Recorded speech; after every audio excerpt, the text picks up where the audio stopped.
Islam is spread by sword. The Prophet ﷺ, if they say Muhammad, astaghfirullah, yeah, Muhammad got married to a girl. She was 9 years of age. How do you think that personal beliefs or faith is important of a particular person who is there to serve Islam and to clarify things regarding Islam? The clever warrior, he would position himself in the right position to win the conflict. If he was forced to a certain position, he will check whether it is worth to continue that conflict or not, because he's not ready to lose. So be strategic, and when you start thinking like this, you will regain confidence, you will decide the battlefield. So if a person if comes and asks that the Prophet did that and that he married so many times and he married a minor or such and such. So in that case, how would you consider these kind of questions as the macro questions? Oh, no? Now, regarding that, we need to understand that our Muslim countries don't apply Islam as it should be applied. A person came, he was an atheist. He came up with a question, a very disturbing question.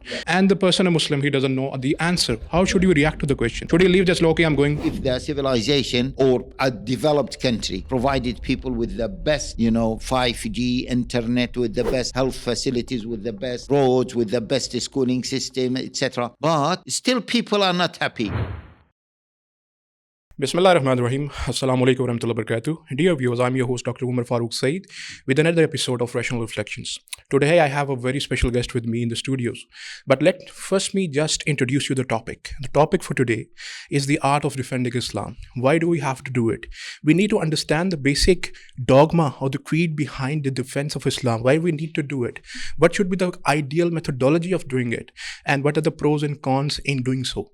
So to discuss all these things, we need a person who can guide us both from the technical perspective, also from the right methodology according to Islam and Salaf. For that, we have a very special guest, and it's my honor to introduce him, Shaykh Haitham Al-Haddad. Thank you so much for being here. I'm so much looking forward to this episode, and I've been looking forward since yesterday. So thank you so much, first of all, for being here. Jazakallah khair. And Jazakallah khair, Dr. Omer, mashallah. May Allah reward you for hosting me, and mashallah, it is rational reflection. Yes, absolutely. And it is my honor to have you on the show. And I would like to start with the basics of the topic, because we need to understand the intentions, because we know something happening in the world right now. We have so much of things happening, each hour there are so much of literature, so much of videos posting against Islam. So then we feel the need of defending Islam. But for that, we first have to check what intention should we have while we defend Islam. So straight right from the basics, define the thing of how to defend Islam, and whatever you can guide us regarding that. Okay. Jazakallah khair, Dr. Omer. Bismillah ar-Rahman ar-Rahim, alhamdulillah, wa salatu wa salam ala rasulillah. First of all, allow me to disagree with you a little bit. Okay. The word defending Islam has to be defined itself correctly before we talk about the intention. In fact, many great thinkers, and I quote Shaykh Muhammad Qutb rahimahullah ta'ala, when he wrote his book Shubuhat about Islam, doubts about Islam. He said, I'm writing this book. It doesn't mean that I want people to start by thinking of the doubts about Islam or to defend Islam. Okay. This means that, of course, many others wrote about it, but he was very clear, very articulate about that we don't put ourselves as Muslims in a defensive position. Right. And we move from that point. Right. In fact, Dr. Omer, you are a doctor and you know a little bit about psychology. I'm sure, even if you are not specialized in psychology, that's right. You are a doctor. And we, in personal development and management, they say that the first step towards success is to have self-confidence. Right. And if you go into any battle, if any confrontation, and you feel that you are defeated and you want to defend yourself, you will be defeated. Right. So Islam is not in a weak position that needs to be defended. Okay. Yeah? No. And we should not start by defending Islam. I'm not talking about the other tactic, which is the best way to defend is to attack. I'm not talking about that. Okay, you're not of the offensive opinion. Yes. Like to offense in response to defense. I'm not talking about that. I'm just talking about the concept. We can give da'wah. Right. Yeah. We can give da'wah. We can explain. We can share ideas. But let us not move from this point. This should not be the starting point, which is defending Islam. Okay. Not at all. Right. Now, when we want to talk about Islam, or when we want to clarify certain points about Islam, of course, the intention is to please Allah Jalla Ala. This is the main intention, to please Allah Jalla Ala. And let me clarify that point. See, Allah Jalla Ala is the Lord of everything. Allah Jalla Ala khaliqu kulli shay. Fa'alam annahu la ilaha illallah. He is our Lord. We worship no one but Him. We glorify Him the most. سبح لله ما في السماوات وما في الأرض. سبح اسم ربك الأعلى. يسبح لله ما في السماوات وما في الأرض. And so on. This is the glorification of Allah Jalla Ala. Allah Jalla Ala likes to be glorified because He is the greatest. Right. And the angels, when Allah Jalla Ala told them that He is going to create a human being, قالوا أتجعل فيها من يفسد فيها ويسفك الدماء ونحن نسبح بحمدك. So they understood that Allah Jalla Ala likes to be glorified, and they understood that the purpose of the creation of a human beings is to glorify Allah Jalla Ala. So they said, Ya Allah, we are already doing it. So this is the first intention behind any deed. And in fact, it is the most important intention when we want to talk about Islam, whether you call it defending or whether you call it clarifying, which should be to glorify Allah Jalla Ala. Allah Jalla Ala revealed His deen. It is the best for humanity. Allah Jalla Ala likes that the entire humanity to submit to Him, to glorify Him. So we are trying to do that, to help the entire humanity to what? To glorify Allah Jalla Ala. Right. This is the first intention. The second intention is we, as Muslims, we want to help those who are misguided. Right. This is the second intention. Be careful, Dr. Omer. Yeah? And our audience, be careful about this point. Yeah? Move from this point. First of all, you want to please Allah. Secondly, you want to help other people. How to help them? Yeah? What do you think, Dr. Omer? How to help them? We first have to diagnose their problem. No, okay. No, sorry. What do we mean by helping them? To help them to the straight path, the path with which will bring them the glad tidings which has been promised by Islam. Excellent. This is a very important point. To help them to go to Jannah. Right. To help them to be relieved from the fire of hell. Saved from the fire of hell. Saved from the anger of Allah Jalla Ala. This is the best you can give to any human being. Imagine you are helping a person that once he dies, where he is going to live for millions of years, not just 60, 70 years. Infinite. Yes? Infinite. Forever. You are helping him or her to be safe and to go to Jannah, to enjoy their time in Jannah. Yeah? لَهُمْ فِيهَا مَا يَشَاءُونَ, as Allah Jalla Ala said. So this is the second intention.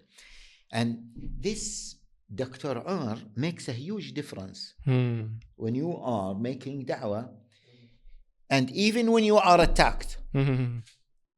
Yeah? They said, Islam is spread by sword. Yeah? The Prophet sallallahu alaihi wasallam, if they say Muhammad, astaghfirullah. Yeah? Muhammad got married to a girl. She was 9 years of age. Yes? Or your religion, punishment in your religion is very harsh. or even politically. Right. Look what the Palestinians, they have done to the Israelis on October the 7th. Or what about 9/11?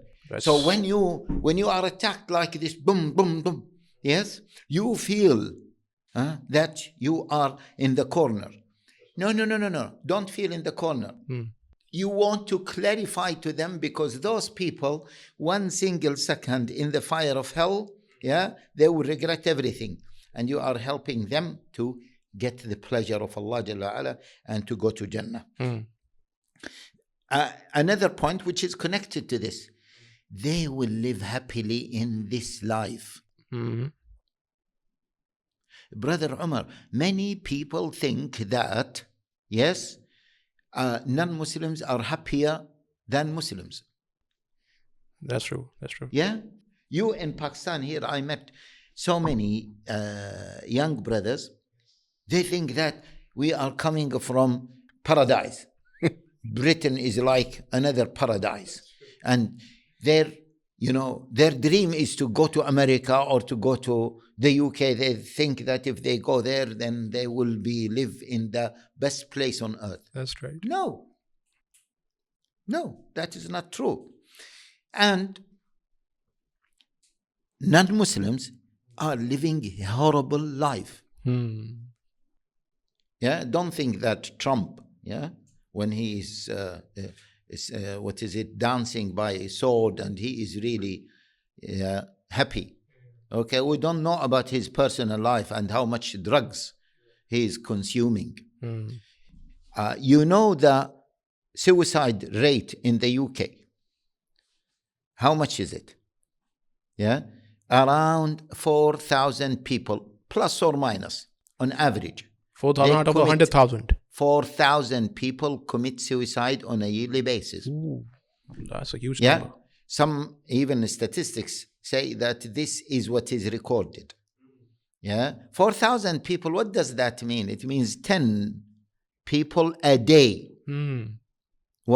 commit suicide.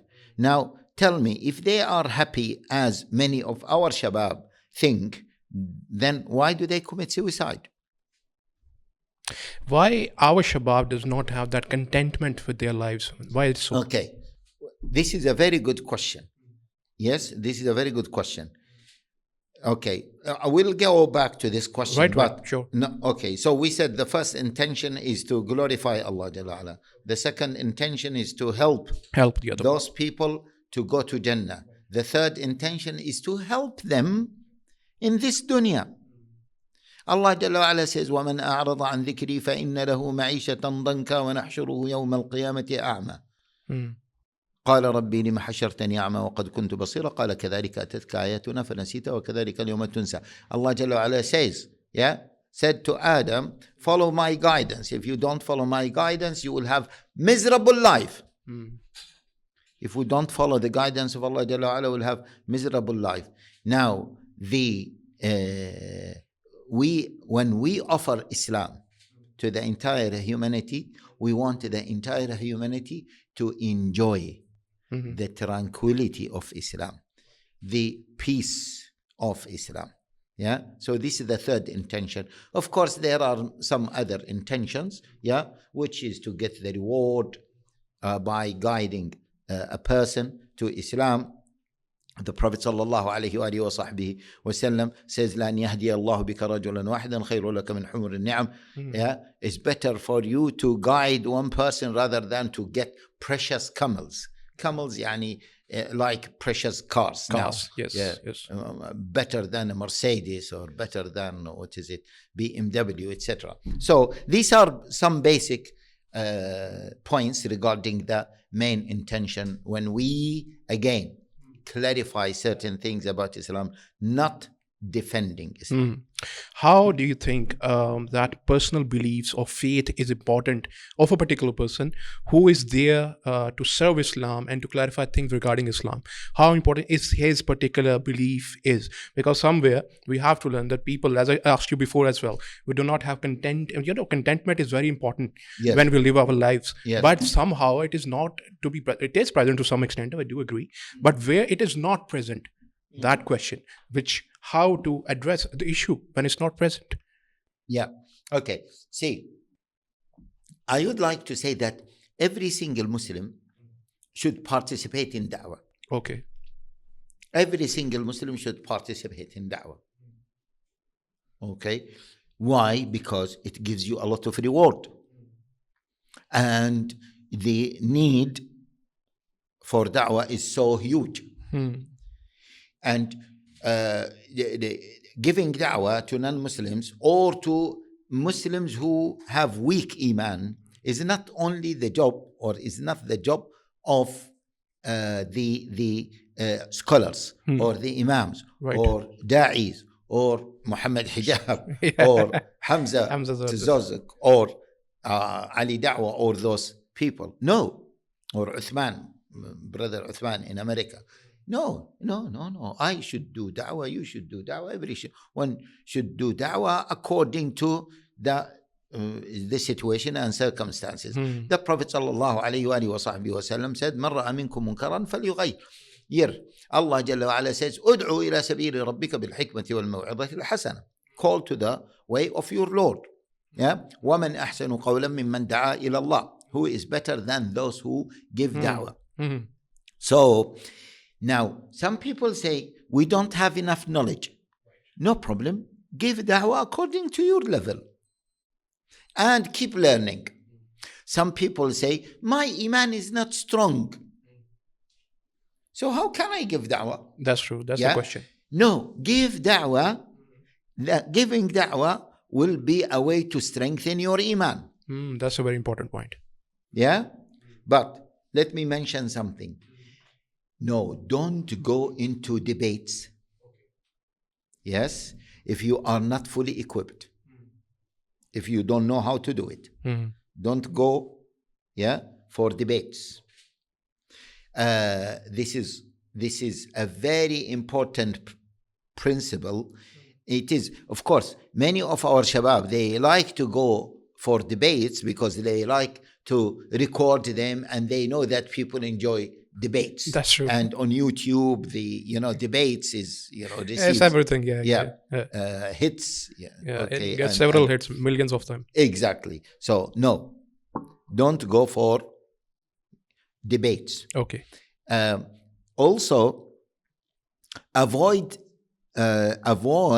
if you feel that the person in front of you, he is not coming to learn, he is coming just to refute you, or he is coming with the wrong intention, or to put you down, or to put doubts in your mind regarding Islam. Basically, he is not coming to search the truth. Okay. No need to spend your time with him, because if you spend your time with him, you will lose energy, and there might be a level of danger. Yeah? Right. So this is another important point that needs to be. So when we are confronted, sometimes people, when they're confronted or cornered for that matter, and they find themselves in trouble for people who do not know enough, as you said, that we should keep on learning. But then there comes a point when they get a little apologetic in their approach. Like, I don't know from where we have taken this particular approach. Maybe when the Christians used to be, cornered, or they are confronted by people. At that time, they used to get a little apologetic, and they became apologetic by the approach, most of them. But how do we manage the situation in Islam when the people who get and they're given the da'wah and they get apologetic in the approach? How should we eradicate? Okay. Let me give all the brothers and sisters a summary of how to give da'wah of that nature. Yes? Imagine a person started to ask you questions. Okay. Your prophet, Allahumma salli wa sallam ala Rasulillah, he killed so and so. Killed many people. Your prophet got married to this young lady when she was 9. In Islam, you cut the hand of people. In Islam, you don't even, those women who are raped, you don't help them and you don't support them. Okay. Ask the person, first of all, you should know whether the person is sincere or not. If he is just attacking for the sake of attacking, or maybe he is recording you because he wants to put that on YouTube, Don't engage. Don't get engaged with a person like this. Only engage, my dear brothers and sisters, with a person who wants to learn. Yeah, who is sincere, as we said. Number one. Number two, he asked you a question that your prophet got married to this lady when she was 9. Don't answer. Okay. Don't answer. Yes? Okay. Say, okay, this is question number one. This is your question. Yeah? I appreciated that your prophet, and just act if you are writing it down. Okay, your second question, please. Calm down. Let him calm down. All right. Take control. Okay? Do you have any other question? No. Sharia is, look at Taliban. Then they will start, just saying something from the West and the East and just something rubbish. Look at the Taliban. Or maybe now they will say, oh, yeah, Palestinians, look, they attacked the Yahud. They don't want the Yahud to live. Yes? Okay, so I did not get your point. What is your point? Let him summarize it. No, Islam is a very harsh religion. Okay, all right. Okay, I appreciate it. Very harsh. Okay, yeah, write it down. Any other question? Okay. No, just answer those. Okay. And then, so now you have absorbed this person who is, again, sincere. Now move by saying that, see, let me ask you a question. Yeah? Do you believe that there is only one God? He might say, no. So, okay, so this is a question, because we believe that there is one God.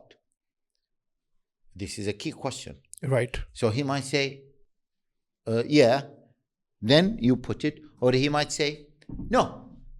Well, okay, I don't believe in God, and I don't care about it.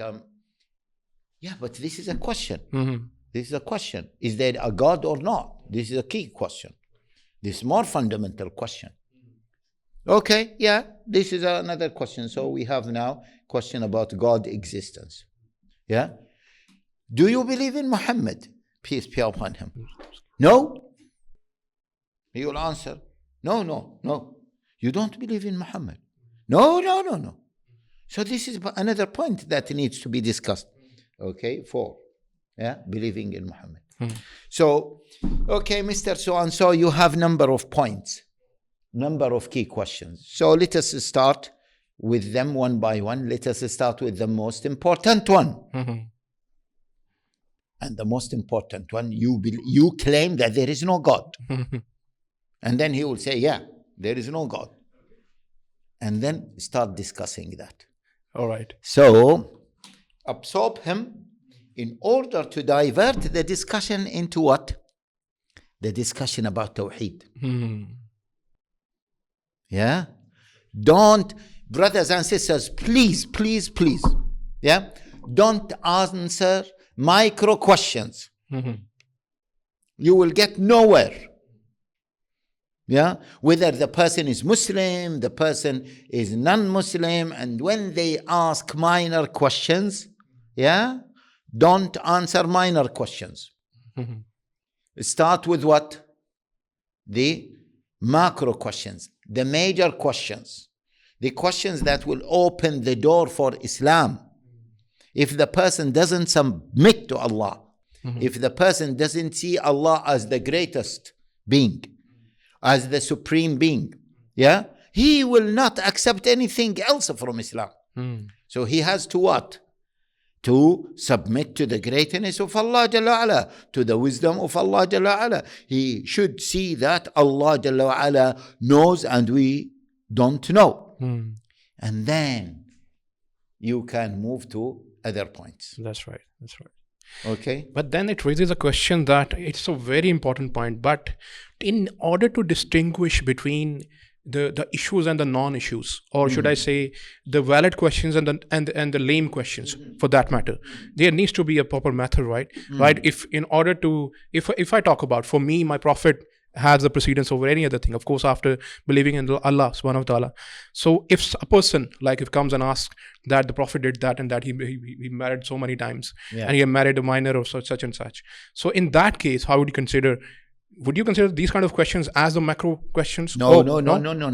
Any question that is not related to Tawheed directly, yes, is a micro question. Okay. Of course, it is a micro question compared to what? Compared to Tawheed. It might be macro question if you compare it to something else. But we compare everything to Tawheed. So if it is related to Tawheed, if it is compared to Tawheed, it is a micro question. If the person does not believe in Tawheed, the oneness of Allah Jalla wa'ala, the greatness of Allah Jalla wa'ala, the wisdom of Allah Jalla wa'ala, the main names and attributes of Allah Jalla wa'ala, doesn't believe in that. Doesn't believe that Muhammad is the final messenger. Doesn't believe that Muhammad is as-Sadiq al-Amin. That's true. Yeah. Doesn't believe that the Quran is the word of Allah Jalla wa'ala. Yeah. These are the three fundamental points. That Allah is the Lord and He is the only Lord.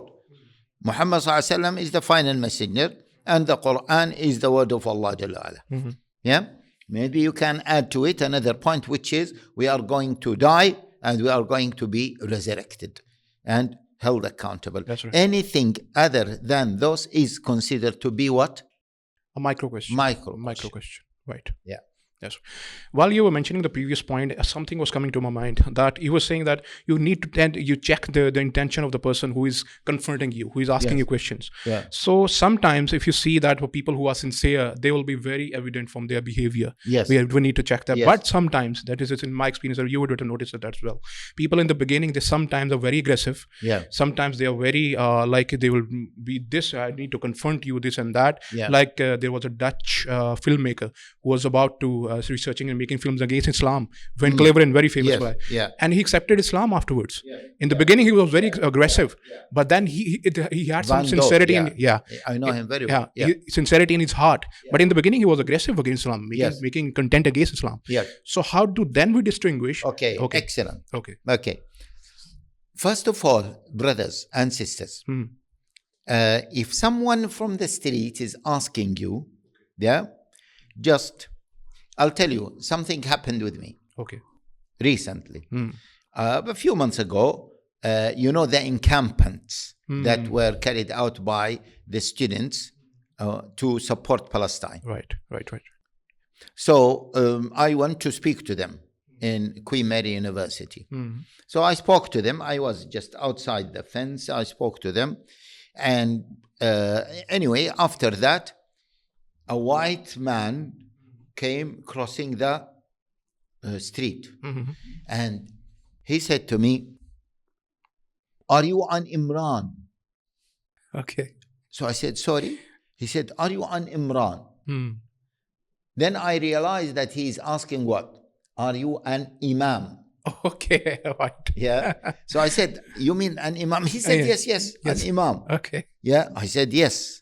He said, "Can I talk to you?" Okay. I said, "Yeah, of course." He said, "I saw you addressing the young people about Palestine." I said, "Yes." He said, "Can I ask a question? Why the Palestinians are led by a terrorist organization?" I said to him, "Good. Listen, I can explain that to you, but are you asking a rhetorical question or do you really want to know?" Okay. Yeah. So he said, "I want to know." Then I continued the conversation. So, brothers and sisters, first ask the person. Okay. Do you really want to know?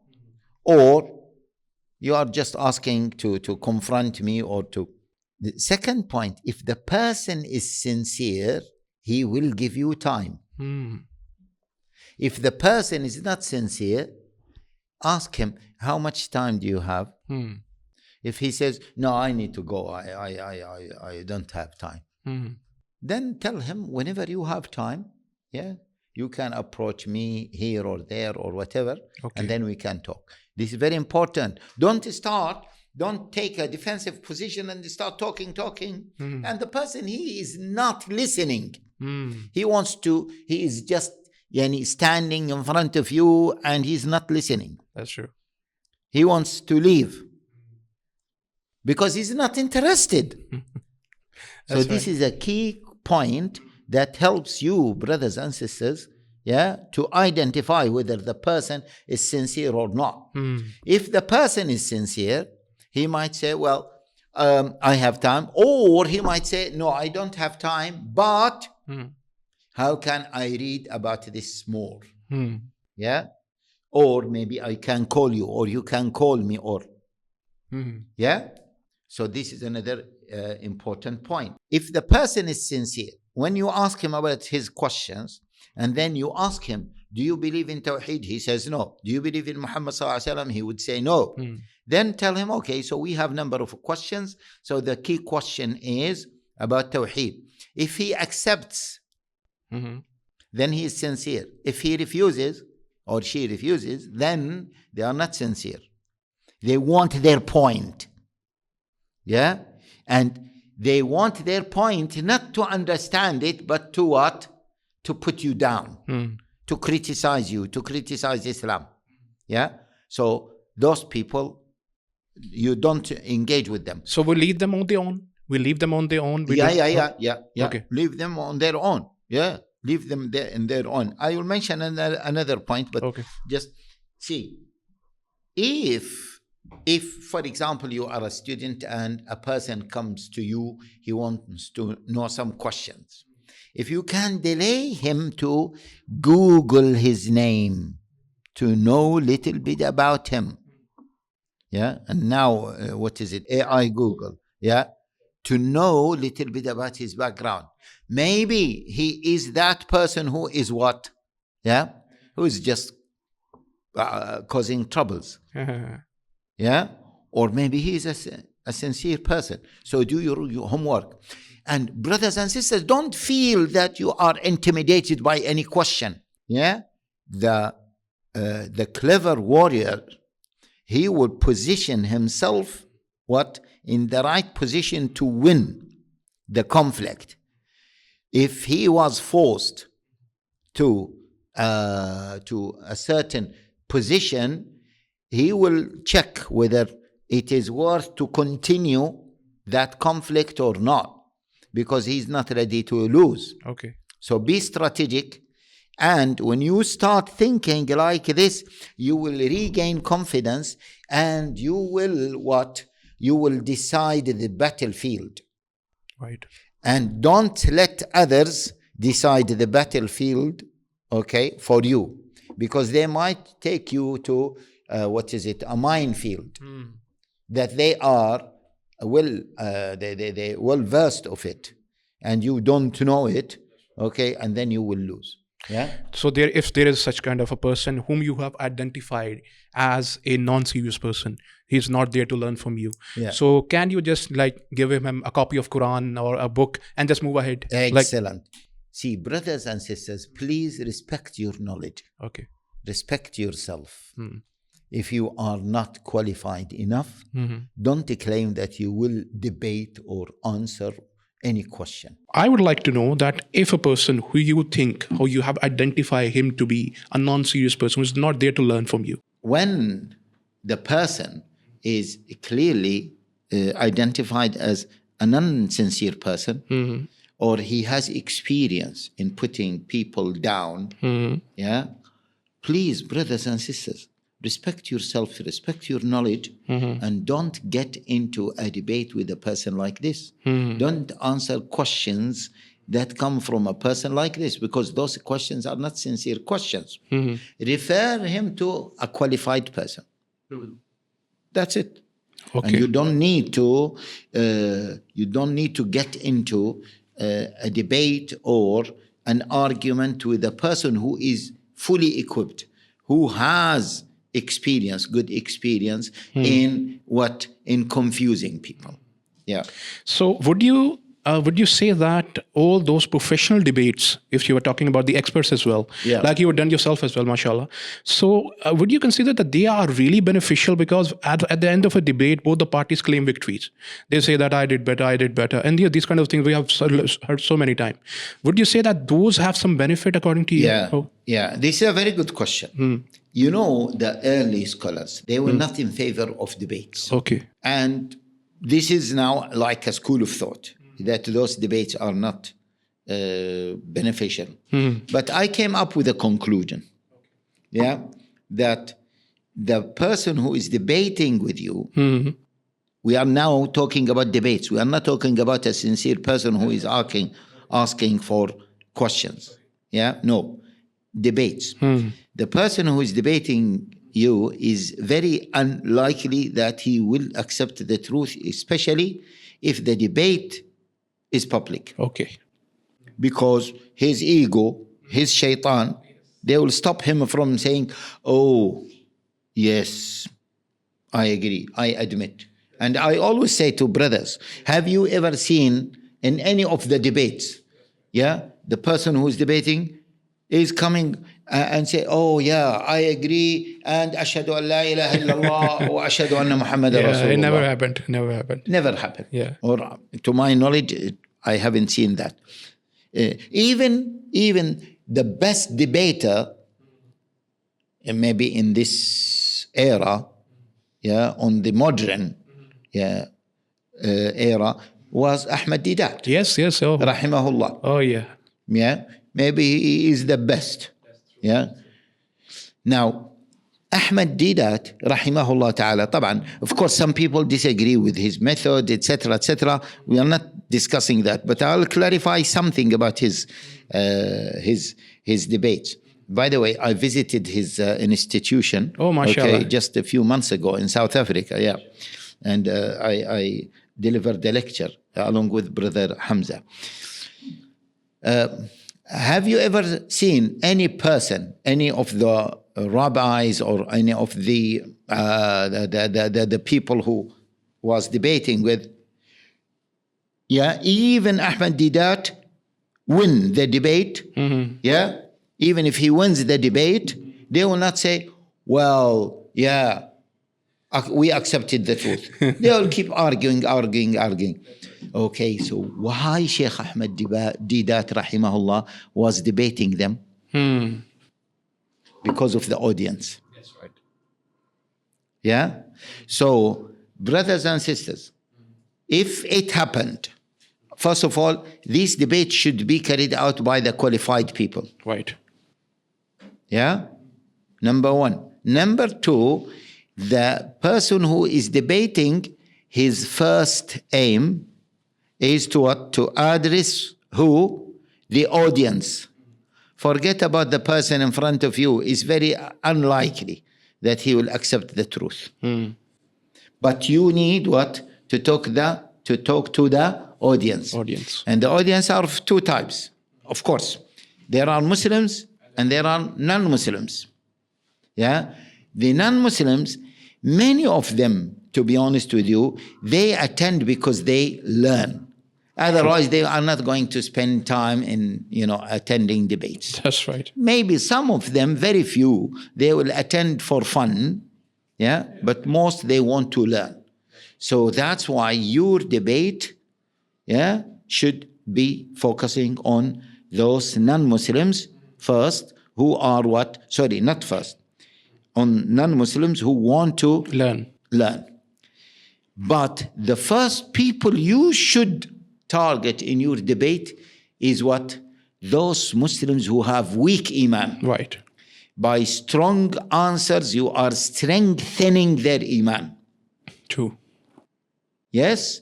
And of course, you will teach good Muslims techniques of debates, and also non-Muslims who are sincere, they will see the truth. And while talking about the debates, I will just ask one method, one particular approach that is being used in debates, and that is the counter question or counter blame method. Yeah. Like, for example, someone blames Islam and the Prophet of Islam, sallallahu alaihi wasallam. You just turn the tables over and they start questioning their faith and whatever is written in their books, or whatever is the people hailing from their background have done in their lives. So would you consider that a kind of an approach is the right one? See, we said that there is a sincere person, then guide him to Tawheed. Okay. The non-sincere person, brothers and sisters, if you are not qualified enough, don't debate them. Just leave. Just leave them. Guide them to those who are qualified enough. Yeah? Now, if, for example, a qualified person, he was debating a person who is maybe sincere, but it is a public debate. Yeah? And that person attacked you. Many of the brothers who are debating, they commit this mistake, which is what? They try to defend the point. Yes? We need to, first of all, agree with the person whom we are debating, agree with them on what should be the yardstick, what should be the judging criteria. Okay. Judging criteria, whether my point is correct or your point is correct. Yeah, the judging criteria. So if they say, for example, that Islam is a harsh religion. Harsh based on what? Yeah, this is a very important point, because in their mind, their standard is the standard. In their mind, their standard Is the standard. is the standard. We need to question that. Why do you consider your standard as the standard? That's true. Yeah? Of course, this is a very intellectual, difficult point. Yeah? True. Okay? This is number one. Number two, you need sometimes to say that, okay, what do you suggest? In some questions, not all questions. What do you suggest? What should be the situation? Yeah? So sometimes they have no answer. Sometimes they use their standard as the standard. Right. Along with this, you show them the fallacy of their system, of the non-Islamic system. Right. You show the pitfalls of their system. You show to them by facts and figures that the non-Islamic system is worse than the Islamic system. Yeah? Because this moral superiority that sometimes they feel, that should be destroyed. Okay? I remember in one of the discussions, not debates, with a professor. She was a lawyer. She was a journalist, but she was a professor. Okay. And she was asking about that Islam marriage system. Yeah, it was about marriage. That in Islam, look, the man divorces the wife doesn't divorce the man. Yeah. She moved from various points regarding what? Marriage in Islam. So I said to her, I would like to ask you one question. Yeah? Why the birth rate is going down in the UK? She said, what has this to do with that? I said, no, I just want to understand, because we are talking about marriage. And one of the key purposes of marriage is to have children. So why it is not working in the UK? She never thought of this question. Okay. Yeah? So sometimes, brothers and sisters, you need to give a hit from an area they are not expecting. Right. But has no answer. Yeah? Has no answer. She said, she tried to, right and left and just to speak nonsense. So I said to her, let me tell you, okay? Because your marriage system is not working. It's not working. She said, no, who said so? I said, this. And so how do you judge whether it is working or not? Again, she does. So don't, if the person is pulling you to his side, pull him or her to your side. Yeah? And don't, as we said, don't ask micro, widen the discussion. So now when I said to her that, okay, it is not working. Is it working? And then I told her about, I gave her some statistics about the number of people who are married in the UK. Yeah? And she could not have any answer. I said, that's why this system that you are accusing, the Islamic system that you are accusing of being harsh, of being unfair, of being, misogynistic, etc. I said, so the Creator knows that this is the way it works. That's true. Yeah? And therefore, and then I told her, that's why we need, the key question is, do we need to submit to the Creator or not? And then we started to talk about that. Yeah? So this is a very important point.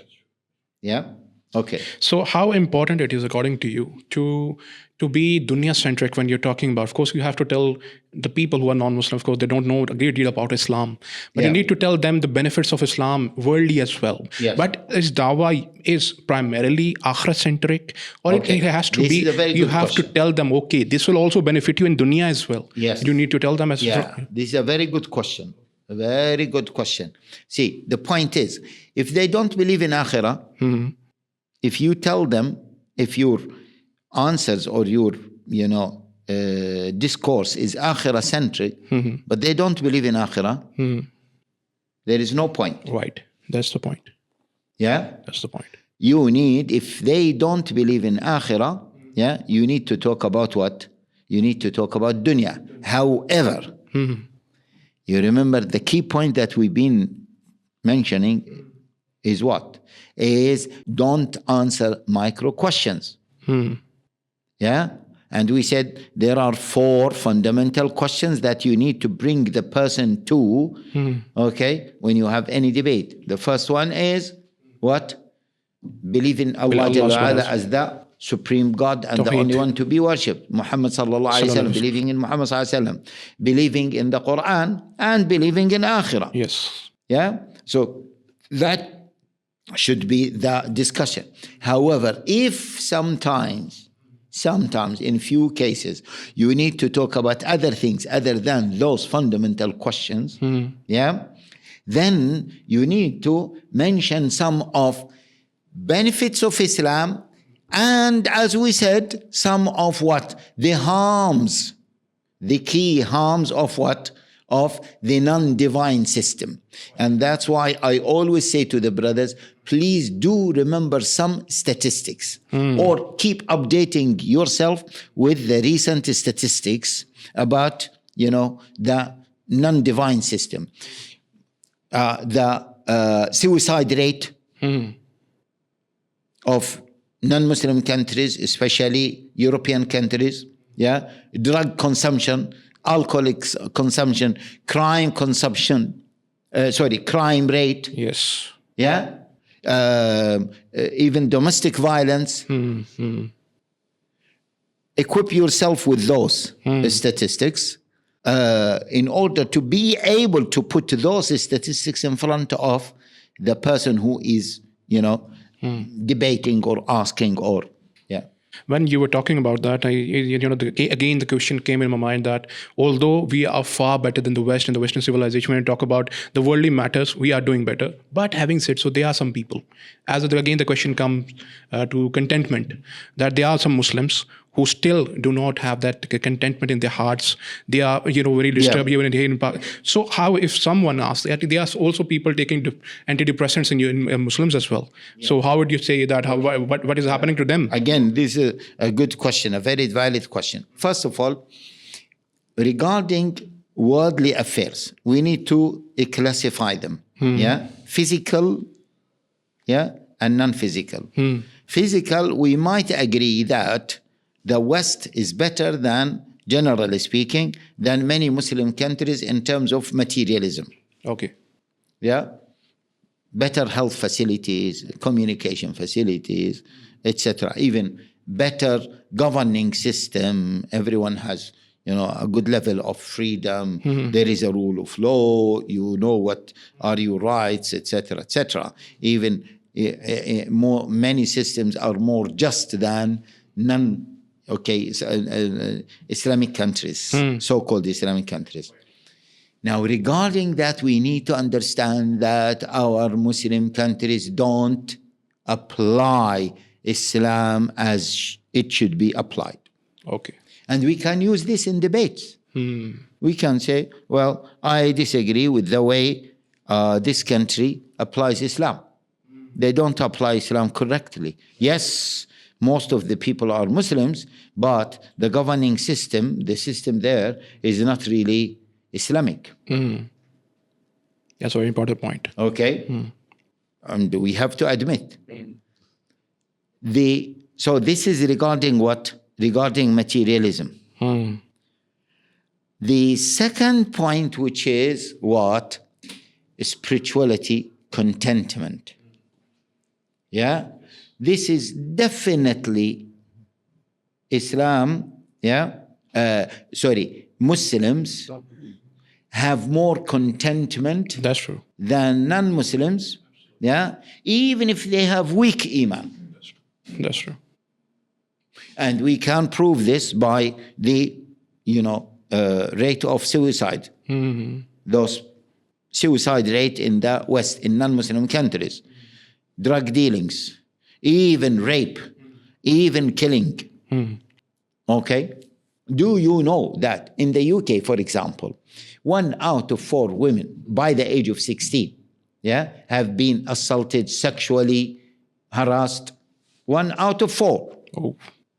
That's a huge number. A huge number. 100, the last statistics was 160 rapes are reported on a daily basis. So definitely in terms of consumptions of alcohol.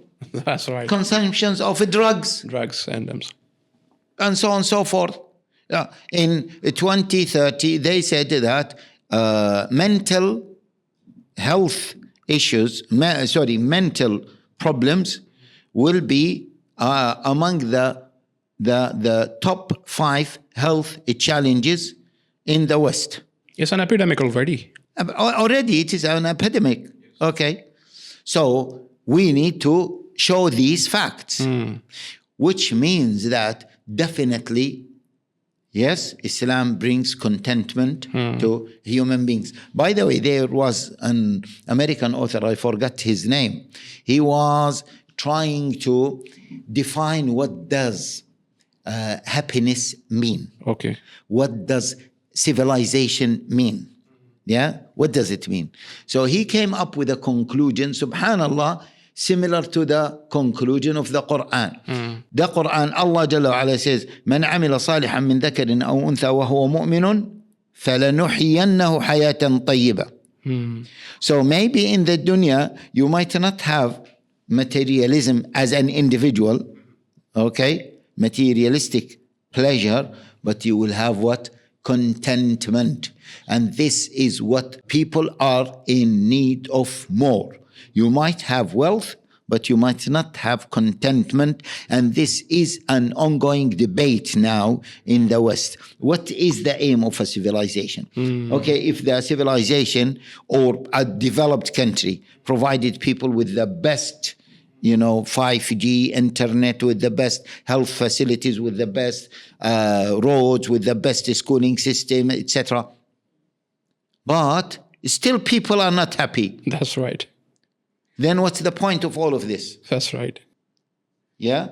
So this is an ongoing They have to debate. drink alcohol to forget all that. Yes, exactly, and take drugs. Yes. But Islam gives us this contentment. Yes, there are some exceptions for some people, of course, yeah, because the Islam is not applied as it should be applied. That's right. So there will be not just a small number of, people who don't find this, or the exception might become, big, yeah. But it is still, it is still an exception. So to the end, I kept this question to the end because of a purpose, because I deemed it very important that in the Quran there are some challenges being given to the non-Muslims, to the non-believers, and those challenges like Fatu bi surat min misli, like the questions like the challenges like that. And we know from the past, I think a couple of decades ago, there was a guy named Anish Sharosh who debated Shaykh Didat as well. Yeah, he came up with the translation of a name called Furqan al-Haq, the true Furqan, something like that, in answer to this Quranic challenge. So how would you say that? How do we, deal with the situation? Like, do we need to give such Quranic challenges openly to people as well? And secondly, someone comes up with the thing that I just talked about, how should we address this? So, okay, that needs to be used in certain circumstances. Okay.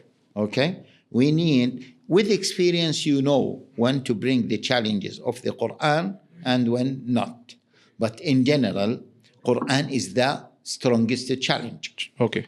Allah Jalla wa Ala says, فَلَا تُطْعِ الْكَافِرِينَ وَجَاهِدْهُمْ بِهِ جِهَادًا كَبِيرًا. جاهدهم به بالقرآن. Use the Quran as the tool of your jihad. Yeah? And by the way,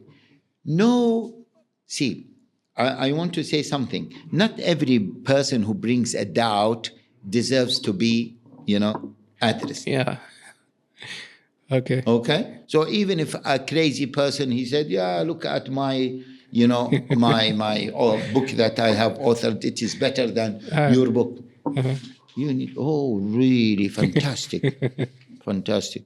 I really commend you for this. Okay. Leave him alone.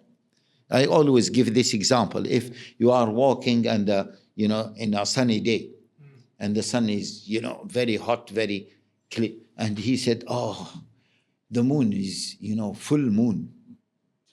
He's pointing at the sun and he's saying, the moon is full. Don't debate with him that, this is not the moon, this is the sun. Right. You look at it and say, it's true. The moon is full this day, at Dhuhr time. Yeah, very beautiful moon. He would say, what? Are you mocking me? No, I'm not mocking you. So please, brothers and sisters, not anyone who is bringing question you think of his question. Yeah, they don't deserve your attention, basically. Yeah.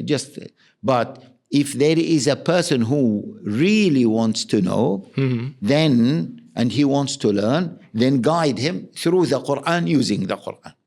Definitely. Yeah. So coming to the review of the Alhamdulillah, we had a really good discussion.